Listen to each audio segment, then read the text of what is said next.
शहर की छोटी सी गली में, जहां हर कोई अपने धंधे में व्यस्त रहता था, एक अनोखा किस्सा हुआ जिसने सबका ध्यान खींचा। यह किस्सा है चतुर पुलिस इंस्पेक्टर वीरेंद्र और एक बेहद कंजूस चोर रामलाल का। रामलाल को चोरों की दुनिया में उसकी कंजूसी के लिए जाना जाता था।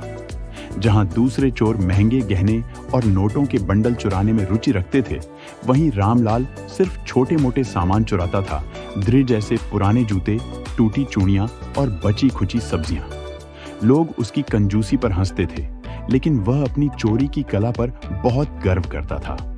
एक दिन रामलाल ने तय किया कि अब उसे अपने करियर को ऊंचाई पर ले जाना चाहिए। उसने सोचा, अब छोटी मोटी चोरी से काम नहीं चलेगा, इस बार मैं कुछ बड़ा हाथ मारूंगा। रामलाल ने शहर के सबसे अमीर दुकानदार बनवारी लाल की दुकान को अपना निशाना बनाया। बनवारी लाल की मिठाई की दुकान शहर भर में प्रसिद्ध थी, लेकिन रामलाल का असली लक्ष्य मिठाई नहीं, बल्कि दुकान के कैश काउंटर में रखे हुए पैसे थे। उधर पुलिस स्टेशन में इंस्पेक्टर वीरेंद्र अपनी चतुराई के लिए मशहूर थे। वीरेंद्र को पता चला कि शहर में छोटी मोटी चोरी की घटनाएं बाराज रही हैं। उन्होंने ठान लिया कि इस चोर को पकड़ना ही होगा। उन्होंने अपने सिपाही रमेश और सुरेश के साथ प्लान बनाया। इस बार हम चोर को रंगे हाथों पकड़ेंगे, वीरेंद्र ने आत्मविश्वास से कहा। रामलाल ने अपनी योजना को अंजाम देने के लिए रात का समय चुना। वह काले कपड़े पहनकर, चेहरे पर नकाब डालकर बनवारी लाल की दुकान में घुस गया। जैसे ही उसने कैश काउंटर खोला, वहां सिर्फ 500 रुपए के नोट रखे हुए थे। रामलाल ने उन्हें उठाया, लेकिन तभी उसकी नजर मिठाई के डिब्बों पर पड़ी। इतनी महंगी मिठाइयां, रामलाल ने सोचा, इन्हें चुराकर मैं अपने घर पर ही दावत कर सकता हूं। उसने मिठाई के डिब्बों को एक बड़े थैले में भर लिया। दूसरी ओर इंस्पेक्टर वीरेंद्र ने बनवारी लाल की दुकान पर पहले से ही सिपाहियों को तैनात कर दिया था। जैसे ही रामलाल थैले के साथ बाहर निकला, वीरेंद्र ने टॉर्च जलाते हुए कहा, रुको, कहां भाग रहे हो? रामलाल घबरा गया। उसने झट से थैला जमीन पर रख दिया और मासूमियत से बोला, साहब, मैं तो बस यहां साफ सफाई करने आया था, यह थैला मेरा नहीं है।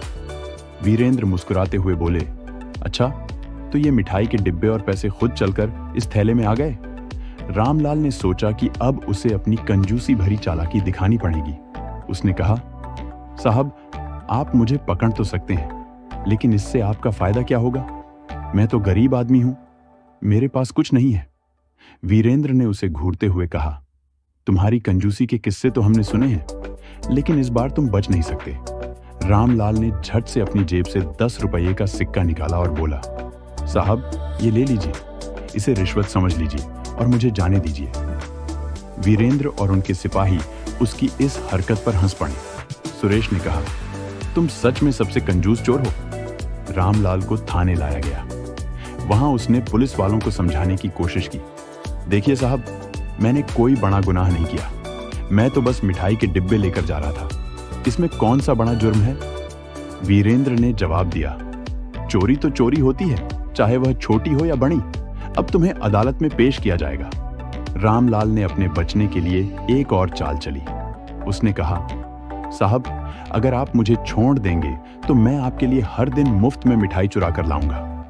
वीरेंद्र ने ठहाका लगाते हुए कहा, हमारे देश की पुलिस को मिठाई की जरूरत नहीं है, हमें सिर्फ कानून का पालन करना है। रामलाल को अदालत में पेश किया गया। न्यायाधीश ने उसकी कंजूसी और हरकतों को सुनकर कहा, तुम्हारी सजा यह है कि तुम शहर की सफाई में मदद करोगे और लोगों को ईमानदारी का पाठ पढ़ाओगे। रामलाल ने झुके हुए सिर से सजा स्वीकार की। उसने सफाई का काम शुरू किया और धीरे धीरे उसकी कंजूसी भी कम होने लगी। उसने समझ लिया कि मेहनत और ईमानदारी ही सबसे बड़ी दौलत है। ये कहानी हमें सिखाती है कि चाहे कितनी भी चालाकी कर ली जाए, कानून से बचा नहीं जा सकता। ईमानदारी और मेहनत ही सच्चे जीवन का आधार है। और हाँ, कंजूसी भी एक सीमा तक ही ठीक होती है।